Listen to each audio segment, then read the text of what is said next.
Hello, I'm Chris Waddell. Welcome back to 60 Seconds on Paralympic Sport TV, where we are looking at the stories and the highlights from the Paralympics. Stories and the highlights for the Paralympics for me, looking at just the crowds that are coming out here. Paralympic athletes have not competed in front of these kinds of crowds. The Cube, the Bird's Nest have been sold out. There have been just a tremendous amount of energy. People coming in from all over the world, and this, in a lot of ways, is the representation of what's going on in Paralympic sport and something that'll go on in the future. An incident happened during the 5,000-meter women's race in the T54. All athletes were on the last 500 meters when a collision happened. 6 athletes were falling, only 5 could make it to the finish line. Canadian Diane Roy was the lucky and unlucky one. She got the gold medal in 11:45.03. And she set a new Paralympic record. But the happiness was not for too long. 3 other nations filling protests to the Federation. Although the medals had been handed over, it looks like the race is to be run again. A new world record was set in the men's shot put final in the Bird's Nest in Beijing on day 2. The defending champion from Athens grabbed again the gold medal and showed his strength. 70 meters and 89 centimeters.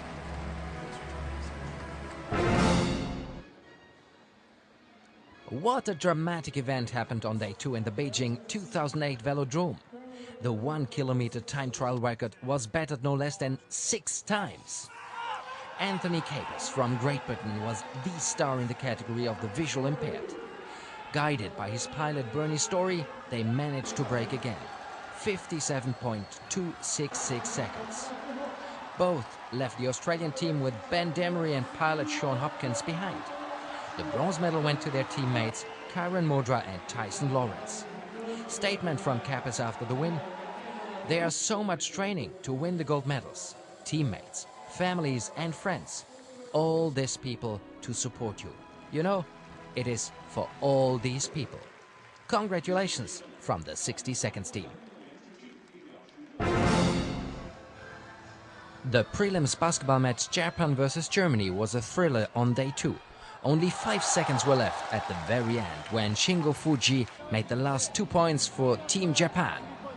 58-56, the final score at the National Indoor Stadium in Beijing. Japan could rely on more time on their best scorer Hiroaki Kosai, who managed to score 20 points in total.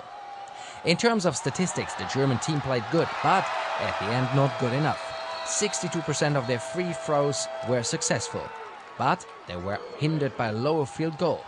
Next opponent for the Germans will be South Africa, and Japan is facing the team from Iran. I'm Chris Waddell. Thanks again for joining us for another 60 Seconds, the stories and highlights from the Paralympics. It's been a great day, and there will be more great days coming up. Please continue to join us on Paralympic Sport TV. Thank you.